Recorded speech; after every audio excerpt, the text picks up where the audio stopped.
د نجیبه فیض کوژده له یو پاکستانی سره. دا پاکستانی څوک دی او څه کار کوي او آیا دا حقیقت لري چې دا یو پاکستانی دی که نه؟ که غواړئ له دغو حقیقتونو خبر شئ حتما تر اخره پورې راسره اوسئ، خو مخکې د ویډیو لیدلو نه حتما دا ویډیو در سره لایک. نجیبه فیض یو د پښتو ژبې تکړه خبریاله ده چې په افغانستان، پاکستان کې ډیر زیات مینوال لري او په دغو هیوادونو کې ډیر زیات کار کوي. خو په دې وروستیو کې د نجیبه فیض ویډیوګانې په انټرنیټ کې ښکته او پورته کیږي چې ګویا نجیبه فیض له یو پاکستاني سره واده کړي. خو لیکن دا حقیقت نه لري او کومه ویډیو چې تاسو ګورئ دا ویډیو د یو سریال څخه دی چې په هغه سریال کې نجیبه فیض کار کوي او دا ویډیو پکې ثبت شوې ده.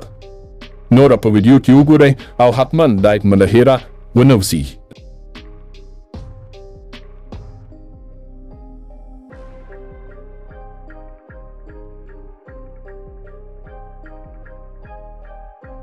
ډیره مننه چې تر اخره پورې راسره وئ.